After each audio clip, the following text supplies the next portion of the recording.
Hello. नमस्कार दोस्तों, आपके अपने यूट्यूब चैनल रोजगार विद अंकित में आपका बहुत बहुत स्वागत है। मित्रों, आशा करता हूं कि आप सभी अच्छे होंगे, बढ़िया होंगे, खुशहाल होंगे और जहां भी होंगे एकदम बेहतरीन होंगे। तो सुबह के बज चुके हैं 9 और आप सभी को पता है कि 9 बजे एक बहुत बेहतरीन हमारी इतिहास की क्लास स्टार्ट होती है, जैसे कि आप सभी को पता भी होगा। और कल जो हमारा टॉपिक चला था वो चला था मुगल साम्राज्य। कौन सा साम्राज्य? मुगल साम्राज्य। और मुगल साम्राज्य में बाबर आपका हो गया और आज होने वाला है हुमायूं।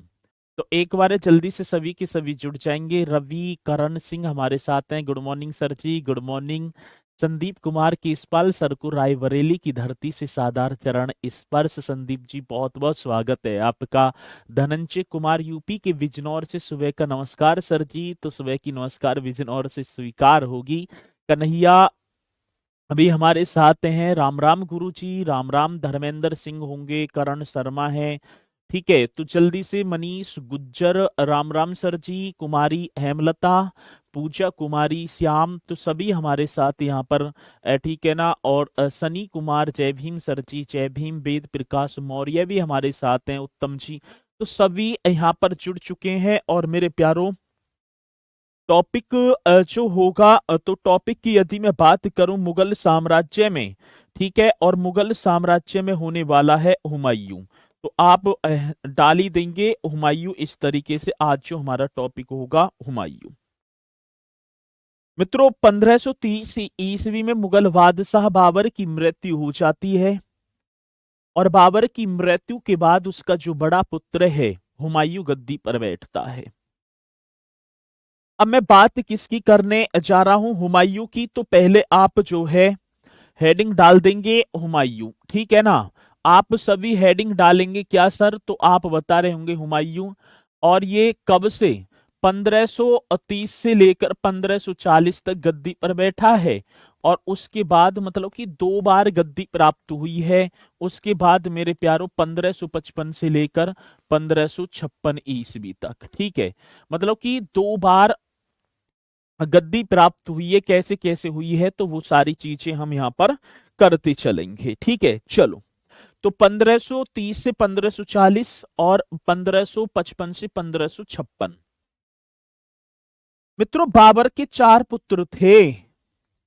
एक का नाम था हुमायूं, एक का नाम था कामरान, एक का नाम था अस्करी, एक का नाम था हिंदाल। जिनमें हुमायूं सबसे बड़ा था। तो मैं आपको बताना चाहूंगा भैया, एक बार यहां पर सभी लिखते चलेंगे। बाबर के 4 पुत्रों, यदि मैं बात करूं किसकी बात होगी सर? तो आप बता रहे होंगे जो बाबर है, तो बाबर के, ठीक है ना, किसकी बात होगी सर जी? तो बाबर के 4 पुत्रों, ये आपको लिख देना है। बाबर के कितने पुत्रों की बात होगी? 4 पुत्रों। और 4 पुत्र कौन कौन से होंगे? बाबर के 4 पुत्रों, एक का नाम था हुमायूं, ठीक है ना। एक का नाम क्या है सर जी? हुमायूं। एक का नाम क्या होगा? कामरान। इस तरीके से लिख देना है, कामरान। एक का नाम क्या होगा? अस्करी, ठीक है। एक का नाम क्या होगा सर जी? अस्करी। एक का नाम होगा भैया अस्करी। और एक का नाम क्या होगा? हिंदाल। एक का नाम क्या होगा? हिंदाल, ठीक है। तो बाबर के 4 पुत्रों, एक का नाम है हुमायूं, एक का नाम कामरान, एक का नाम अस्करी, एक का नाम हिंदाल। ये 4 पुत्र हैं जिनमें, ठीक है ना, जिनमें हुमायूं सबसे बड़ा था। ये आप बता रहे होंगे सर जी, जिनमें जिनमें हुमायूं, ठीक है ना, जिसमें ऐसे भी लिख सकते हैं हम हुमायूं, जिसमें हुमायूं सबसे बड़ा, ये आप बता रहे होंगे, जिसमें हुमायूं सबसे बड़ा पुत्र था। क्या था सर जी? सबसे बड़ा पुत्र था, ये आप बता रहे होंगे, जिसमें हुमायूं सबसे बड़ा पुत्र था। ये हो गए भैया। हुमायूं एकमात्र ऐसा शासक हुआ जिसने पिता की इच्छा अनुसार साम्राज्य को अपने भाइयों में विभक्त किया। अब कैसे कैसे किया है? जो बाबर के द्वारा विजित जो क्षेत्र हैं, ठीक है, तो मैं बात करूं एकमात्र, कैसे मात्र की बात होगी सर? एकमात्र शासक जिसने अपने भाइयों में, ये आपको लिख देना है, बड़ा बेहतरीन क्वेश्चन होगा। एकमात्र शासक, ये आप बता रहे होंगे कैसे शासक की बात है, तो एकमात्र शासक मोस्ट इंपोर्टेंट क्वेश्चन होगा, जिसने अपने भाइयों में, जिसने एकमात्र शासक, जिसने अपने भाइयों में, मेरे प्यारों कैसी बात होगी, जिसने अपने भाइयों में, ये आप बता रहे होंगे, जिसने अपने भाइयों में साम्राज्य, ठीक है ना, जिसने अपने भाइयों में साम्राज्य का विभाजन किया, या अपने भाइयों में साम्राज्य को विभक्त किया। बड़ा बेहतरीन क्वेश्चन होगा। और आता है क्वेश्चन, तो आप बता रहे होंगे, अभी देखो गद्दी पर बैठा नहीं है, अभी क्या है, 4 भाई हैं, बाबर की मृत्यु हो गई है 1530 में, तो बड़े भाई का काम कितना अच्छा था कि जो भी साम्राज्य है वो अपने भाइयों में विभक्त कर दिया। मेरे प्यारों, विभक्त किया पिता की इच्छा अनुसार। पिता की इच्छा थी कि किसको क्या मिलना चाहिए, तो आप बता रहे होंगे सर जी, पिता की इच्छा अनुसार यदि मैं बात करूं, पिता की जो इच्छा थी उसमें अस्करी को संभल का क्षेत्र दे दिया। पिता की इच्छा अनुसार मेरे प्यारों, तो मैं आपसे बात करूंगा सर जी, अस्करी ऐसे लिख देना है, किसकी बात होगी, तो अस्करी कहीं कहीं वैसे भी आ जाता है, अस्करी कहीं कहीं ऐसे भी लिखा हुआ है, अस्करी पूरा भी लिख दो, चलो ठीक है ना। अस्करी को आप बता रहे होंगे सर जी संभल का क्षेत्र, जब अस्करी जो था ना, अस्करी को क्या है संभल, हिंदाल को हिंदाल जो था इससे बड़ा था, हिंदाल, हिंदाल को अलवर, हिंदाल को क्या कौन सा प्रांत दिया है, तो आप बताएंगे हिंदाल को अलवर, तथा मेरे प्यारों, तथा कामरान को इस तरीके से लिख देना है, कामरान को काबुल व कांधार का प्रांत दिया था। काबुल को मतलब कामरान को काबुल व क्या होगा, तो सर जी आप बता रहे होंगे कांधार, ठीक है ना, ये आप बता देना का प्रांत दिया। और स्वयं कहाँ रह गया, स्वयं बैठ गए दिल्ली की गद्दी पर, ठीक है, दिल्ली व आगरा, ये आप बता रहे होंगे। किसकी बात है सर जी, एकमात्र शासक जिसने अपने भाइयों में साम्राज्य को विभक्त किया, पिता की इच्छा अनुसार अस्करी को संभल, हिंदाल को अलवर, तथा कामरान को काबुल व कांधार का प्रांत दे दिया। मेरे प्यारों, ये क्वेश्चन यदि पूछा जाएगा तो आप निश्चित तौर पर ऐसे क्वेश्चन का जवाब दे रहे होंगे। मित्रों, हुमायूं यदि मैं बात करूं कि बादशाह बनने से पहले कहां का सूबेदार था, तो बदख्शां एक क्षेत्र पड़ता है। यदि बात किसकी आएगी, तो ये भी हमसे पॉइंट पूछा जाता है। क्या पूछा जाएगा सर जी, तो आप बता रहे होंगे भैया राजगद्दी पर बैठने से पहले, ये भी पॉइंट हमसे पूछ लिया जाता है। और जब पूछा जाएगा तो आप बताएंगे राजगद्दी पर किसकी बात है सर, राजगद्दी पर बैठने से पहले, ठीक है ना, राजगद्दी पर बैठने से पहले, ये आप बता रहे होंगे राजगद्दी पर बैठने से पहले हुमायूं, ये आपको पॉइंट लिख देना है सर जी, हुमायूं कहाँ का, हुमायूं बदख्शां ऐसे लिख देंगे, बदख्शां का सूबेदार था। मेरे प्यारों, कहाँ के सूबेदार की बात होगी, बदख्शां का सूबेदार था। कौन, हुमायूं। इस पर राजगद्दी पर बैठने से पहले हुमायूं बदख्शां का सूबेदार था। ये पॉइंट आपके समझ में आया होगा।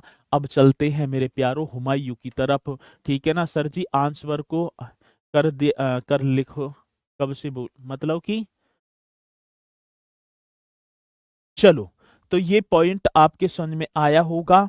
और चलते हैं अब मेरे प्यारों हुमायूं की तरफ। अब हुमायूं के बारे में हम पढ़ेंगे, ठीक है ना, हुमायूं का जन्म कब हुआ है, पिता का नाम क्या है, माता का नाम क्या है, ये सारी चीजें एक बार, जीवन परिचय, कौन कौन से युद्ध करे हैं, कौन कौन से को हारा है, कौन से जीते हैं, उन सारे इस पर हम जो है विचार विमर्श करते चलेंगे।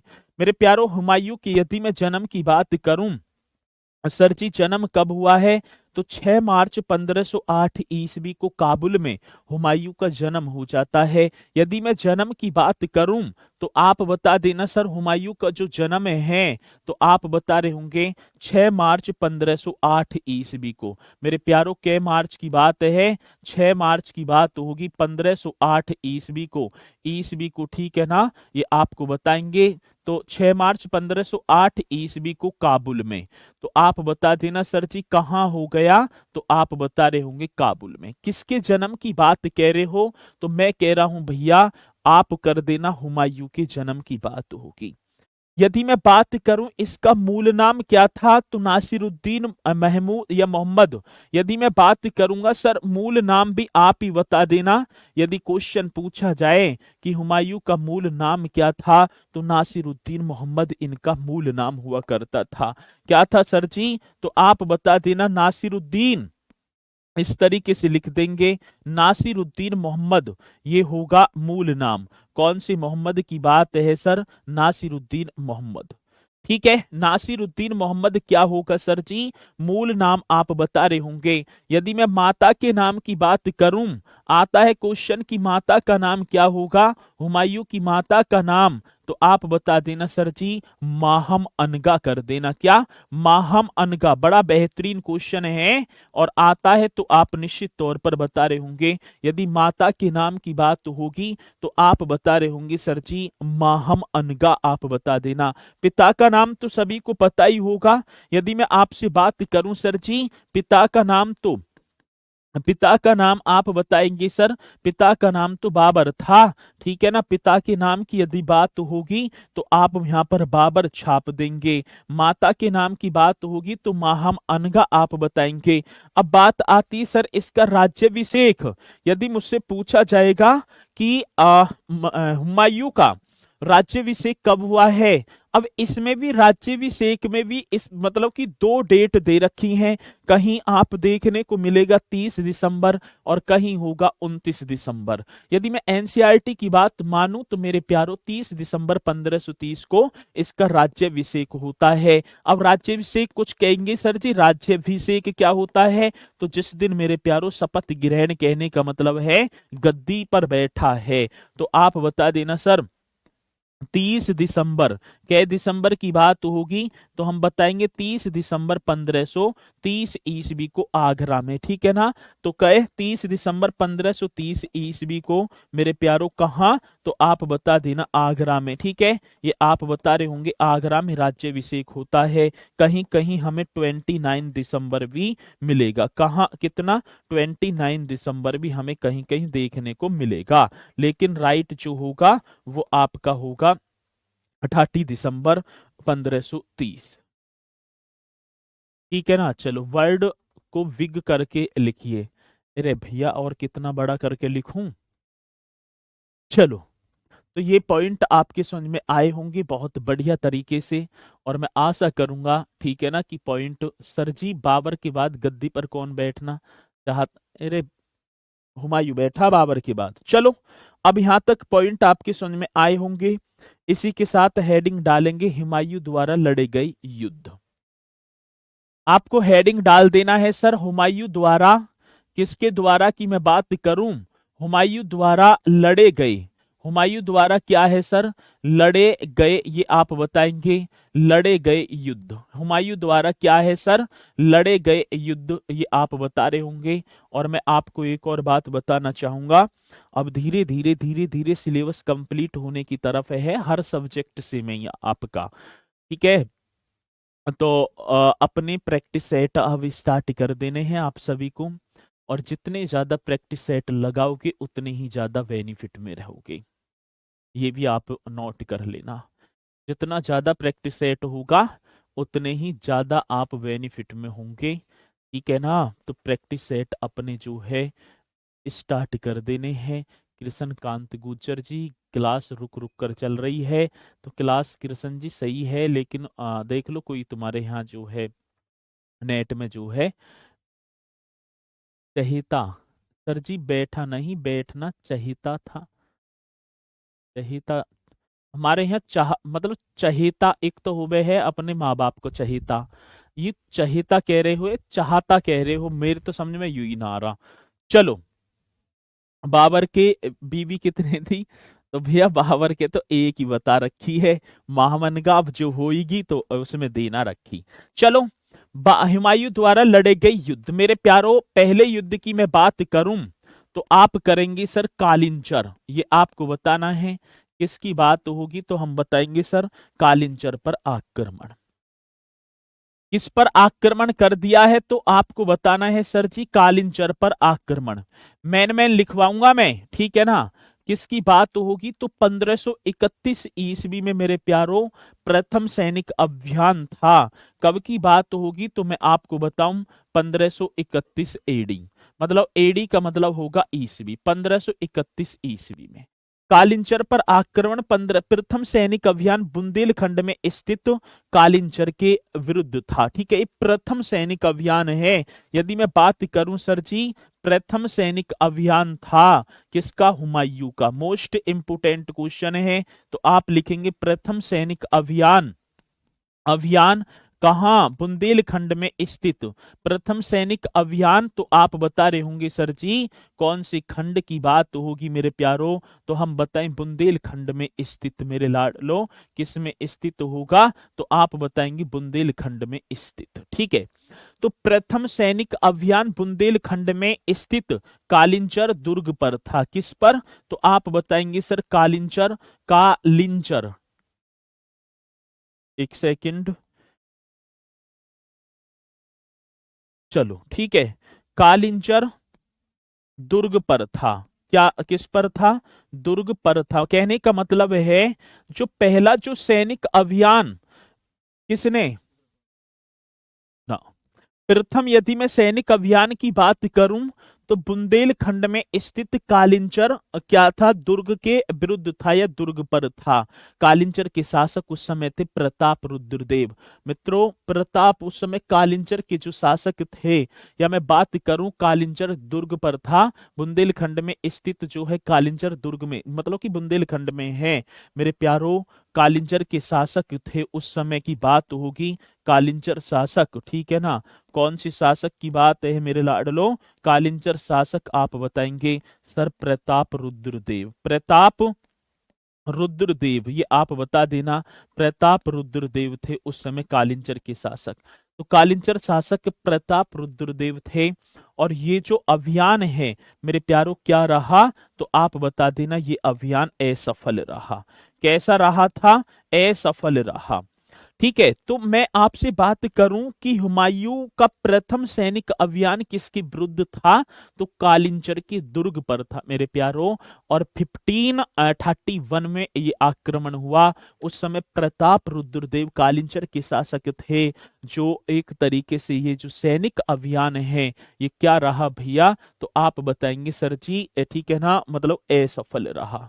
ठीक है, चलो अब दूसरे पॉइंट की तरफ मैं आपको लेकर चलूंगा। एक क्वेश्चन पूछा जाता है दोहरैया का युद्ध। यदि मैं बात करूं कौन सी युद्ध की बात होगी सर? दोहरैया, दोहरैया ऐसे करना है। दोहरैया का युद्ध ये आपको लिख देना है। कौन सी युद्ध की बात होगी मेरे प्यारो? दोहरैया का युद्ध। अब दोहरैया के युद्ध की यदि मैं बात करूं तो आप बता रहे होंगे सर 1532 ईस्वी में दोहरैया का जो युद्ध होता है, ये युद्ध कब हुआ है? हिस्ट्री का आरपीएफ के लिए सफिशियंट है, बिल्कुल एकदम, ठीक है ना। डिफिकल्ट वर्ड को एक्सप्लेन कर दिया करो प्लीज गुरुजी। डिफिकल्ट वर्ड कौन सा आ गए? हाँ जी, अभी तो कोई सा आया भी ना है। चलो जो भी आएगा तो मैं वैसे बताता चलता हूँ। ठीक है, चलो बहुत बढ़िया। माता का नाम क्या था गुरुजी? किसकी माता?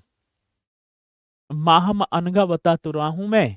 चलो, हाँ बांदा जिले में ये शिवाजी। चलो, अब दोहरैया के युद्ध की मैं बात करूं मेरे प्यारों, तो ये एक अफगानी शासक थे महमूद लोदी।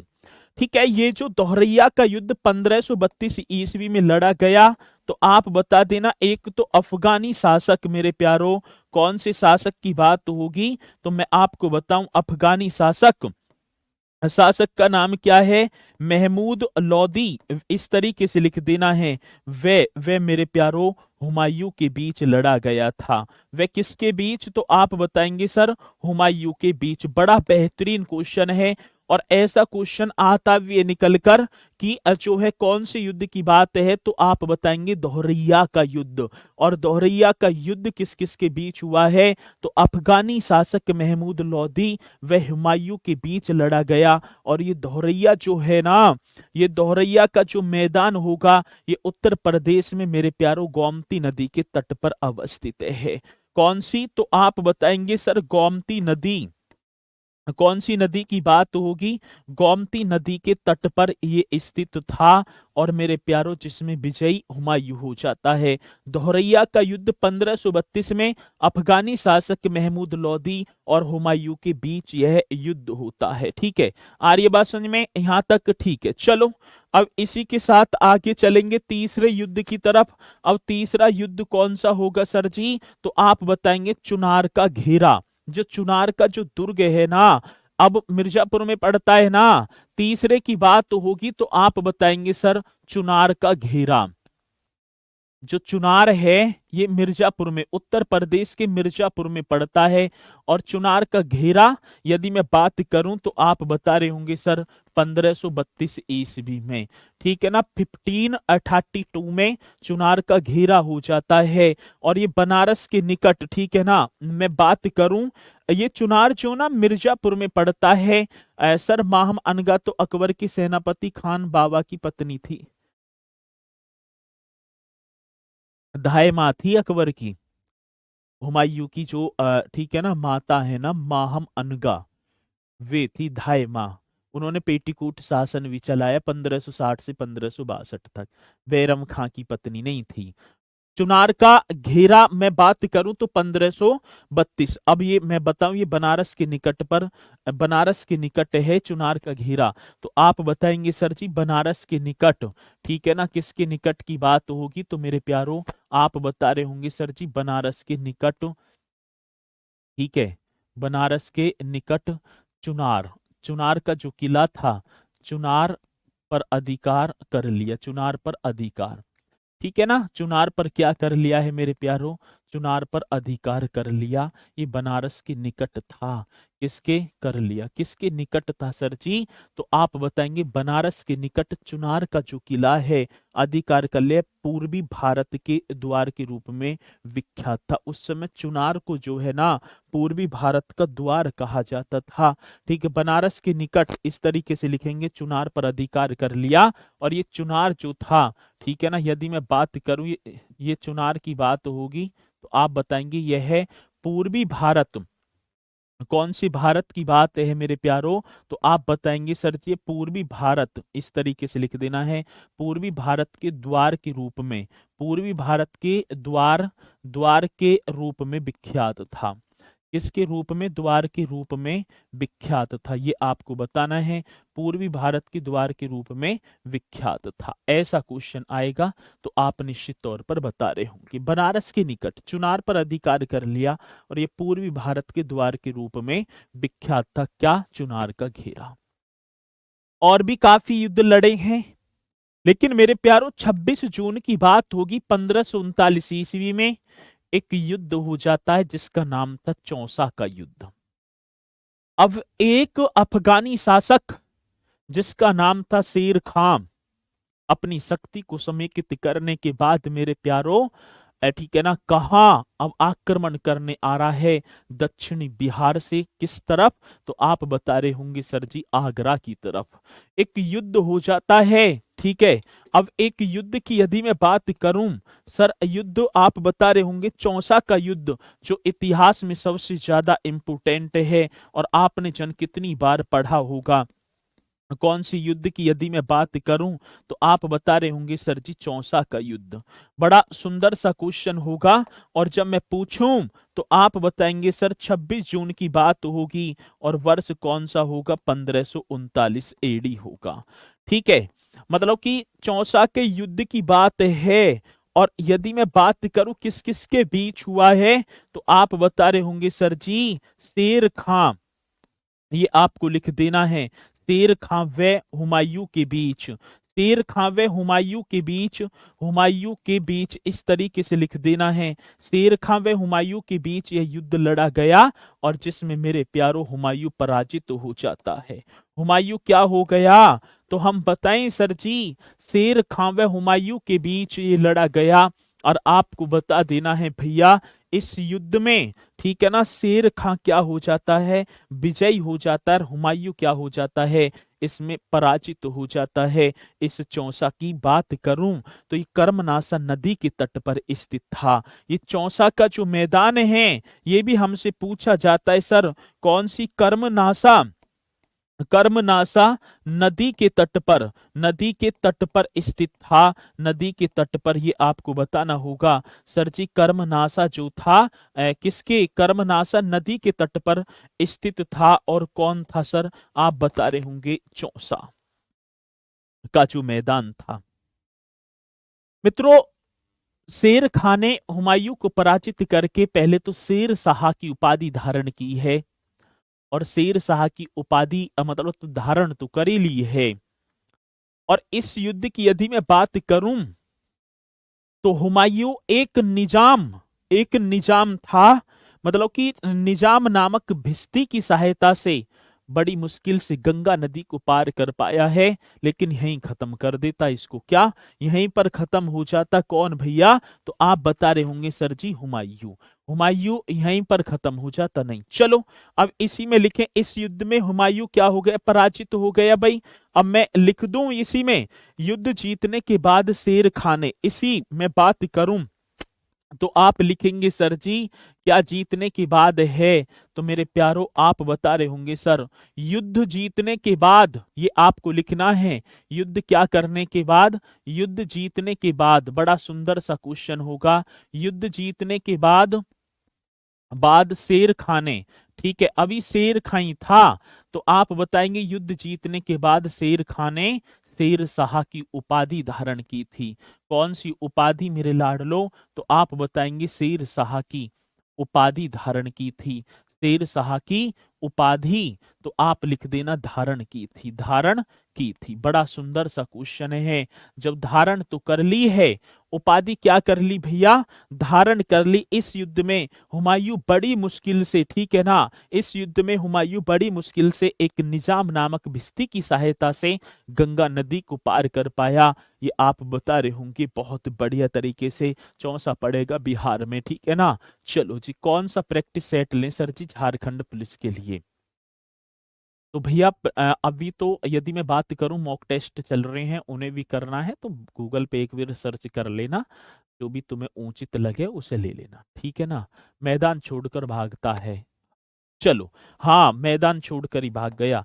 इसी के साथ मित्रों एक और युद्ध होता है, और युद्ध का नाम था कन्नौज, या मैं आपको बताऊं बिलगिराम का युद्ध, कौन सा, कन्नौज, या आप बता रहे होंगे सर जी बिलगिराम, इस तरीके से लिखना है, कन्नौज या बिलगिराम का युद्ध, ये आपको बताना होगा, कन्नौज या बिलगिराम का युद्ध, ठीक है। एक और युद्ध होता है दोनों के बीच, आपको पता होगा कौन सा, कन्नौज या बिलगिराम का युद्ध होगा, 17 मई 1540 ईस्वी की बात होगी। क्या मई सर, तो 17 मई आप बता रहे होंगे 1540 एडी ईस्वी को, ईस्वी को 17 मई 1540 ईस्वी की बात है, तो आप बताएंगे सर जी 17 मई 1540 ईस्वी को किस किस के बीच, तो आप बता देना सर जी शेर शाह, शेर शाह सूरी हम लिख देंगे, ठीक है ना, शेर शाह सूरी व हुमायूं के बीच यह युद्ध होता है, ठीक है ना, व हुमायूं के बीच। और मेरे प्यारो इसमें भी क्या हुआ, तो फिर हुमायूं पराजित हो गया, और आज तो पराजित क्या हो गया भैया, आगरा व दिल्ली की गद्दी को छोड़ना पड़ गया। आगरा और दिल्ली की गद्दी पर किसका साम्राज्य स्थापित हो गया, तो भाई साहब शेर शाह सूरी का, शेर शाह सूरी का, जय कुमार शर्मा जी, शेर शाह सूरी का क्या हो जाता है साम्राज्य, तो मैं बोलूं शेर शाह सूरी ने आगरा व दिल्ली पर इस युद्ध को हराने के बाद किसको, हुमायूं को हरा दिया। तो आप बताएंगे भैया शेर शाह ने या शेर शाह सूरी ने, इस तरीके से लिख देंगे सर जी, किसकी बात होगी, तो आप बताएंगे शेर शाह सूरी ने शेर शाह, इस तरीके से लिख देना है। शेर शाह सूरी ने, ठीक है ना, शेर शाह सूरी ने आगरा व, शेर शाह सूरी ने किसकी बात होगी, आगरा व, आगरा व क्या होगा मेरे प्यारो, दिल्ली पर अधिकार कर लिया। आगरा व दिल्ली पर अधिकार, ये आपको नोट कर देना है। आगरा व दिल्ली पर अधिकार कर लिया, ठीक है ना। अब दिल्ली की गद्दी पर कौन बैठ जाता है, तो आप बताएंगे सर जी अब तो शेर शाह सूरी ये अफगान है, ठीक है ना। ये क्या होगा, ये अफगान होगा। तो शेर शाह सूरी जो है, शेर शाह सूरी ने आगरा व दिल्ली पर क्या कर लिया, अधिकार कर लिया मेरे प्यारो अपने निर्वासन काल में। आज दिल्ली से भटक गया, अपने निर्वासन काल में अमरकोट के राणा बीरसाल के महल व ईरान के शाह के, ईरान का जो शाह था उनके दरबार में अपना जीवन व्यतीत किया है। किसने मेरे प्यारो, हुमायूं ने। बड़ा बेहतरीन क्वेश्चन बनता है। आज देख लो भारत पर शासन करने वाले क्या अवस्थिति हो गई, क्या स्थिति हो गई। तो अपने निर्वासन काल के दौरान हुमायूं अमरकोट के राणा के अमरकोट के राणा बीरसाल के महल में, ये आपको लिखना है अपने निर्वासन काल में। अब किस किस के दरबार में रहते डोल रहे हैं, अब देखो अपने निर्वासन, इस तरीके से लिख देना है अपने निर्वासन काल के दौरान मेरे प्यारो। निर्वासन काल के क्या होगा, तो आप बता रहे होंगे सर जी दौरान, दौरान हुमायूं, अपने निर्वासन काल के दौरान हुमायूं अमरकोट के राणा, अमरकोट के कौन होंगे सर जी, अमरकोट के राणा बीरसाल के महल में। अमरकोट के राणा और राणा बीरसाल, ठीक है ना, अमरकोट के राणा बीरसाल, इस तरीके से लिखेंगे अमरकोट के राणा बीरसाल व ईरान, ठीक है ना, वे क्या होगा, ईरान के जो शाह थे, ईरान के क्या होंगे सर जी, ईरान के शाह। तो मतलब कि हुमायूं अमरकोट के राणा बीरसाल के महल में और ईरान के शाह के यहाँ, मतलब ईरान के शाह थे, ईरान के शाह के यहाँ, ठीक है ना, जीवन व्यतीत किया, यहाँ अपना जीवन व्यतीत किया मेरे प्यारो। अपना क्या कर दिया, तो आप बता रहे होंगे सर जी अपना जीवन व्यतीत किया, व्यतीत किया, ठीक है ना, व्यतीत किया, ये आपको लिख देना है, ठीक है। चलो जी, इनके यहाँ पर शेरशाह सूरी ने 1 रुपए का सिक्का जारी किया। अभी शेरशाह सूरी कहाँ आया है गोलू भैया, अब विनाया, हुमायूं की पत्नी का नाम, तो अभी जब विवाह होगा जब तो बताऊं। पत्नी का नाम था हमीदा बानो बेगम। अब आएंगे, ठीक है, यहाँ पर जीवन व्यतीत कर दिया। मित्रों ईरान के शाह और बैरम खां के बाद, मतलब ईरान के शाह हैं और बैरम खां से शक्ति प्राप्त करके फिर पुनः 1555 में राजगद्दी प्राप्त की। लेकिन अभी तो, अब मैं विवाह, अभी विवाह ना हुआ था, अब कर रहा है निर्वासन काल के दौरान। देख लो आज दिल्ली और आगरा की गद्दी पर राज करने वाला कैसे कैसे अपना जो है जीवन व्यतीत कर रहा है। तो विवाह की यदि मैं बात करूं तो किससे होता है, हमीदा बानो बेगम से, ठीक है। किसकी बात होगी सर जी, हमीदा बानो बेगम।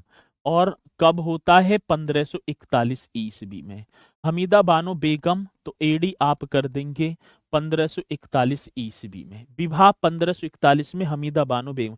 ये हिंदाल के गुरु थे, मीर अली अकबर की। हिंदाल कौन था, तो हुमायूं का जो छोटा भाई था हिंदाल। तो आप बता देना कौन थी, तो हिंदाल के गुरु, ये आप लिखेंगे सर जी हिंदाल के गुरु थे, हिंदाल के गुरु, ये आपको बताना है। मीर अली, कौन से अली हैं सर, मीर अली अकबर की पुत्री थी, बताया जाता है। मीर अली ऐसे लिख देना है, अकबर की पुत्री थी, मीर अली अकबर की पुत्री। नाम क्या था, हमीदा बानो बेगम। तो हिंदाल के गुरु, गुरु का नाम होगा मीर अली अकबर, या मीर अली, सही है, मीर अली अकबर की ये पुत्री थी। मेरे प्यारो 15 अक्टूबर सन 1542 ईस्वी को अमरकोट के राणा बीरसाल के महल में ही अकबर का जन्म होता है। जब अकबर चलेगा तो मैं उसे बता रहा हूं, ठीक है।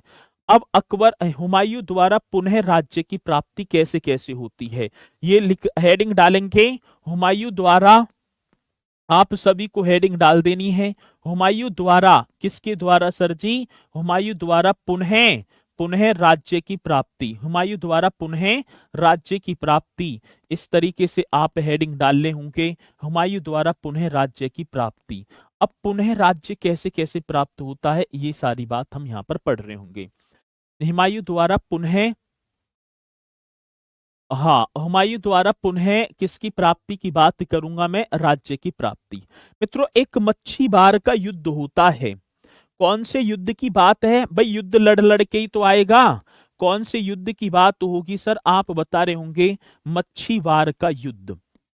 पहले युद्ध किया मच्छीवार का युद्ध किसने, हुमायूं ने। 15 मई सन 1555 ईस्वी की बात होगी। कै मई की बात है सर, तो हम बताएंगे 15 मई सन 1555 ईस्वी को।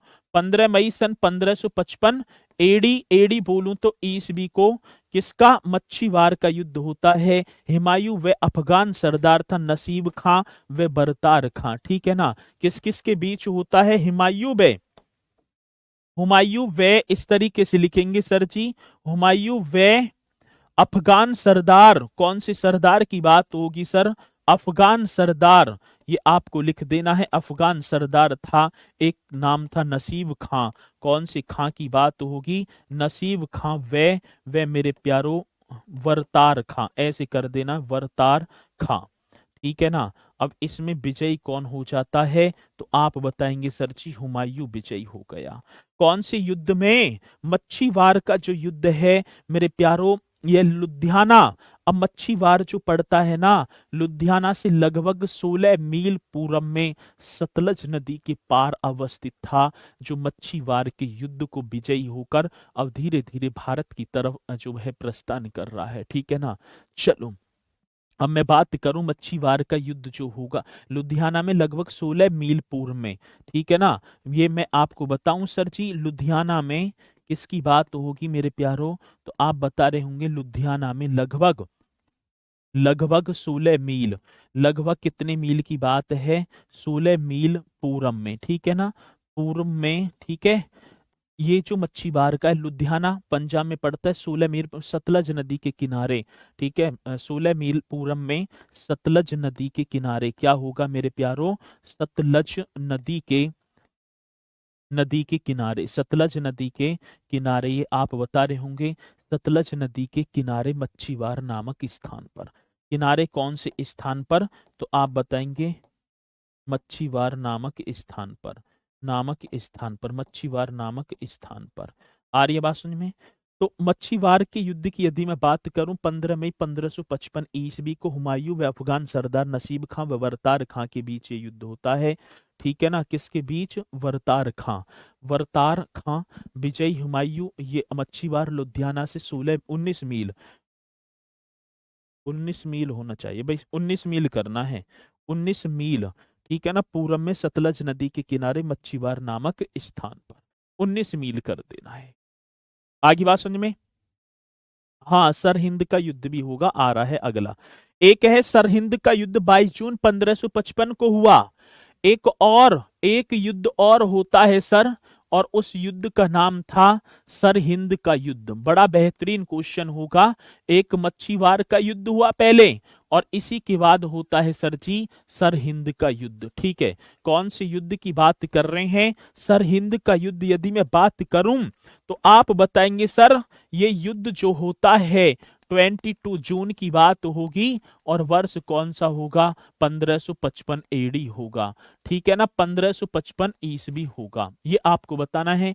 22 जून 1555 ईस्वी को सरहिंद का युद्ध होता है अफगान व बैरम खां के बीच। किस किस के बीच, तो आप बताएंगे सर जी अफगान, ये आपको लिख देना है, अफगान व, अब बैरम खां कौन था मेरे प्यारो, बैरम खां आप बता देंगे भैया ये हुमायूं के प्रधानमंत्री ही थे, बैरम खां के बीच। और इसमें विजयी कौन हो गए, तो आप बताएंगे बैरम खां विजयी हो गया। कौन सर जी, बैरम खां विजयी हो गया। और इस सरहिंद के युद्ध को जीतने के बाद मेरे प्यारो, इस सरहिंद के युद्ध को जीतने के बाद दिल्ली की पुनः गद्दी प्राप्त हो जाती है। सिकंदर से युद्ध हुआ था ना 1555 में। अरे भैया सिकंदर यहाँ कहाँ आ गया सिकंदर, अब यही तो समस्या है। अब यहाँ सिकंदर है, मरे को तो होगी जन कितनी सदियों। और सिकंदर कहाँ है? सिकंदर है 326 बीसी में ईसा पूर्व। तो सर सिकंदर से भी हुआ था ना युद्ध। अरे यार, सरहिंद का युद्ध 22 जून 1555 ईस्वी को, और मेरे प्यारो अफगान व बैरम खां के बीच, और इस युद्ध को जीतने के बाद, ठीक है ना, तो आपको बता देना है भैया, इसी युद्ध को जीतने के बाद फिर पुनः गद्दी प्राप्त हो जाती है। आ रही बात समझ में? अब चलो, अब बात किसकी आएगी? अब ये तो, अब गद्दी तो पुनः प्राप्त हो जाती है। अब जो हमारे क्वेश्चन विविध रूप में जो आते हैं, चंदन रवि कह रहे हैं सर आप उदास हैं क्या? मैं उदास नहीं हूं, ठीक है ना। चलो, उदास नहीं हूं, तनसा सा भी नहीं हूं। चलो बहुत बढ़िया, तो अब चलते हैं RW का कोई प्रैक्टिस सेट बताओ ना गुरुजी। तो जो है बताऊंगा, ठीक है ना, एक बार में बढ़िया तरीके से कंफर्म करके मैं बता दूंगा। चलो मित्रों, एक पुस्तक थी, एक पुस्तक का नाम था हुमायूं नामा। जन कितनी बार हमसे परीक्षा में पूछी जा चुकी है, तो आप बताएंगे मेरे प्यारो हुमायूं नामा। ये कौन से नामा की बात है? तो पुस्तक का नाम होगा हुमायूं नामा। इस तरीके से लिखने हैं। हुमायूं नामा की रचना, ये आप लिख देना सर जी, हुमायूं नामा की रचना किसने की थी? सबसे ज्यादा बार क्वेश्चन पूछा गया, हुमायूं नामा की रचना किसने की थी? तो आप बता रहे होंगे मेरे प्यारो, गुलबदन बेगम ने सर जी। कौन सी? गुलबदन बेगम। अब गुलबदन बेगम कौन है भाई? ये भी क्वेश्चन बड़ा सुंदर है। गुलबदन बेगम होगी मेरे प्यारो किसकी? तो हुमायूं की चचेरी बहन थी। ये भी आप बताएंगे, ये जो है ना हुमायूं की चचेरी बहन। मोस्ट इंपोर्टेंट क्वेश्चन, और आपसे पूछा जाएगा तो आप निश्चित तौर पर बताएंगे। गुलबदन बेगम हुमायूं की चचेरी बहन है, जिसने हुमायूं नामा की रचना की है, ठीक है ना, जिसने क्या है मेरे प्यारो, हुमायूं नामा की रचना की है। यदि क्वेश्चन आएगा तो आप बताएंगे। दिल्ली के निकट दीन पन्हा नामक नगर की स्थापना, कितना बेहतरीन क्वेश्चन है। यदि मैं बात करूंगा सर जी, तो आप बता रहे होंगे दिल्ली के निकट, किसके निकट की बात है? सर दिल्ली के निकट। बड़ा बेहतरीन क्वेश्चन होगा जब आएगा दिल्ली के निकट दीन पन्हा। कौन सी पन्हा की बात है? दीन पन्हा नामक नगर की स्थापना। नामक क्या होगा सर जी? नामक नगर की स्थापना। ये छाप देना है मेरे प्यारो, नामक नगर की स्थापना हुमायूं ने की थी। मेरे लाडलो, किसने की थी सर जी? हुमायूं ने की थी। आर्य बात समझ में ना? आ रही है सर। किसकी? दिल्ली के निकट एक दीन पन्हा नामक नगर की बात होगी। दीन पन्हा नामक नगर की स्थापना किसने की है? हुमायूं ने की थी, ठीक है ना। मेरे प्यारो, अबुल फजल अकबर के दरबार में रहते थे। अबुल फजल, यदि मैं बात करूं हुमायूं को, ठीक है ना, क्या कहकर संबोधित, या अबुल फजल ने हुमायूं को क्या कहकर संबोधित किया? तो इंसान ए कामिल। मेरे प्यारो, बड़ा बेहतरीन क्वेश्चन है। तो आप बता रहे होंगे अबुल फजल ने, कौन से फजल की बात है? तो सर आप बता देना, अबुल फजल ने, ठीक है ना, अबुल फजल ने हुमायूं को, किसकी बात होगी मेरे प्यारो? अबुल फजल ने हुमायूं को इंसान ए कामिल क्या कहकर संबोधित किया? तो आप बताएंगे सर इंसान ए कामिल कहकर, इंसान ए कामिल कहकर संबोधित किया। इंसान ए कामिल कहकर क्या कर दिया? संबोधित किया। मोस्ट इंपोर्टेंट क्वेश्चन होगा जब आएगा तो आप बता रहे होंगे अबुल फजल ने हुमायूं को इंसान ए कामिल, मेरे प्यारो, क्या इंसान ए कामिल कहकर संबोधित किया, ऐसा बताया जाता है। मेरे प्यारो, एक चित्तौड़ की राजमाता थी, राजमाता का नाम था कर्णावती। चित्तौड़ की राजमाता कर्णावती ने मेरे प्यारो हुमायूं के लिए राखी भेजी थी। राखी मतलब कि अब जो है भाई की तरह मानती थी, अपनी रक्षा के लिए, ठीक है। तो चित्तौड़ की रक्षा के लिए हुमायूं के पास क्या राखी भी भेजी थी, ऐसा बताया जाता है, ठीक है। दिल्ली सल्तनत के पराभव के उपरांत जैसी समाप्त हुआ है, सोने के सिक्के जारी करने वाला पहला बादशाह भी कौन था? तो हुमायूं आप बता रहे होंगे। यह स्वर्ण मुद्रा का सर्वप्रथम प्रचलन भी किसने किया है? हुमायूं ने। ये क्वेश्चन बड़ा बेहतरीन होगा। दिल्ली सल्तनत के पराभव के उपरांत कौन सी सल्तनत की बात होगी मेरे प्यारो? तो आप बताएंगे सर जी दिल्ली सल्तनत के पराभव, ये आपको बताना है। दिल्ली सल्तनत के पराभव के उपरांत, ठीक है ना, किसके उपरांत की बात होगी? तो मैं आपको बताऊं सर जी, दिल्ली सल्तनत के पराभव के उपरांत यदि बात किसकी होगी, जो दिल्ली सल्तनत के पराभव के उपरांत, ठीक है ना, पराभव के उपरांत ऐसी क्वेश्चन आएगा किस शासक द्वारा, इस तरीके से क्वेश्चन आए तो किस शासक द्वारा स्वर्ण मुद्राओं का, किस शासक द्वारा मेरे प्यारों कौन सी मुद्रा की बात होगी? स्वर्ण माने सोने की मुद्रा, स्वर्ण मुद्राओं का प्रचलन किया गया। स्वर्ण मुद्राओं का मतलब कि स्वर्ण मुद्राओं का सर्वप्रथम प्रचलन किया, ठीक है ना, सर्वप्रथम क्या किया है? सर्वप्रथम प्रचलन किया। मोस्ट इंपोर्टेंट क्वेश्चन होगा। प्रचलन किया तो आप बता रहे होंगे सर जी वो होगा हुमायूं। वो नाम क्या होगा? तो आप बता रहे होंगे सर जी हुमायूं ने किया था। किसने? हुमायूं ने। आ रही बात समझ में?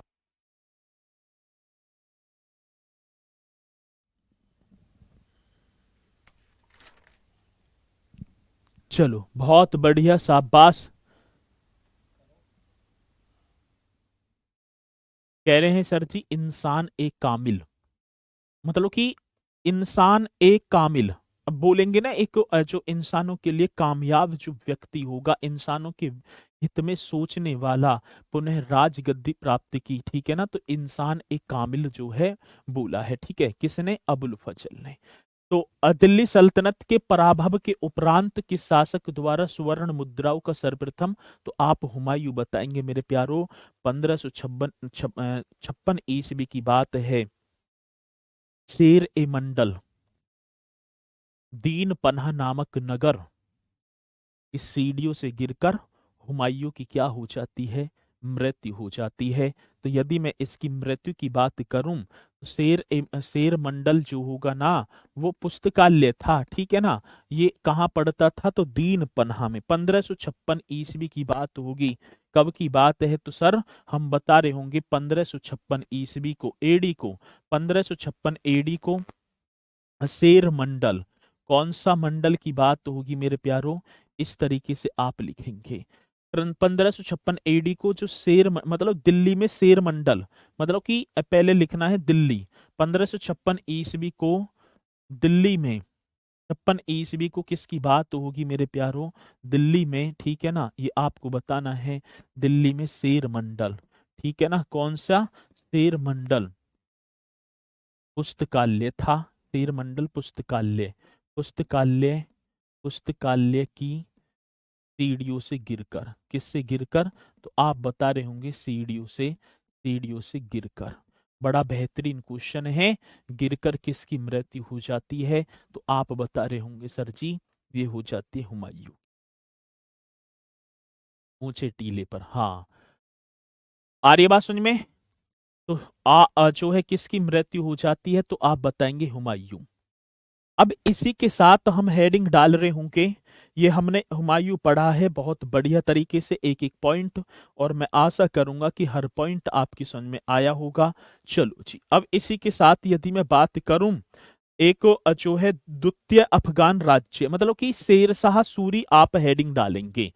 अब ये शेरशाह जो सूरी है ना, मैं आपको बताऊं ये शेरशाह सूरी, ठीक है, ये आपका गद्दी पर बैठेगा 1540 से 1545 तक, ठीक है। और मतलब कि 15 शेरशाह सूरी की यदि मैं बात करूं, ये कोई क्या है? ये मुगल बादशाह नहीं है।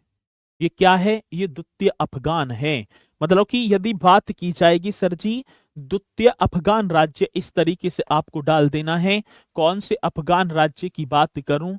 अब प्रथम कौन था दिल्ली की गद्दी पर बैठने वाला? द्वितीय अफगान कौन था? तो आप बता रहे होंगे शेर शाह सूरी। द्वितीय अफगान राज्य, और अफगान राज्य की यदि मैं बात करूं तो ये चला था आपका 1540 से 1555 तक, ठीक है। 1540 से 1555, और इसमें भी एक वंश आया जिसका नाम था सूरवंश। कौन से वंश की बात होगी? तो उस वंश का नाम था सूरवंश, ठीक है। आदिवासी में पुस्तक कल्ल क्या क्या है सर? कल्ल दिल्ली में ही है, हुमायूं का मकबरा दिल्ली में स्थित है, ठीक है। इसमें कौन सा वंश आया है? तो आप बता रहे होंगे सर सूरवंश। और ये सूरवंश कब से कब तक? तो 1540 से 1555 तक दिल्ली की गद्दी पर बैठा है दूसरा जो है, ठीक है ना, मतलब अफगानी। अब बात क्या होगी सर, इस अफगान राज्य के संस्थापक की यदि मैं बात करूं तो आप बता रहे होंगे सर संस्थापक तो हमने पढ़ा था, तो संस्थापक का नाम क्या होगा? तो आप बताएंगे शेर शाह सूरी। कौन सा है? तो आपको बता देना है सर जी, शेर शाह सूरी। इस तरीके से आप बता रहे होंगे शेर शाह सूरी संस्थापक की बात होगी।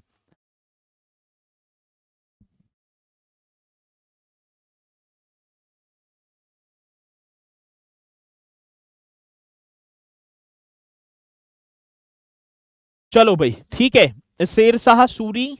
यदि मैं बात करूं तो आप इसे शेर खां भी बता रहे होंगे, शेर खां। समय ये आपके सामने ही है, 1540 से 1545 तक गद्दी पर बैठा है शेर खां, ठीक है। अब संस्थापक हो गया। जन्म की बात होगी तो मेरे प्यारो 1472 ईस्वी में नरनौल एक स्थान पड़ता है, वहां पर इनका जन्म होता है। यदि मैं इनके जन्म की बात करूं तो सर आप जन्म बता रहे होंगे, यदि बात करें तो 1472 ईस्वी में मेरे प्यारो एडी में, 1472 एडी में नरनौल में, ठीक है ना, नरनौल नामक स्थान पर, नरनौल नामक स्थान पर किसके जन्म की बात है सर? नामक स्थान पर। तो आप बता रहे होंगे ये होगा भाई साहब शेर शाह सूरी का।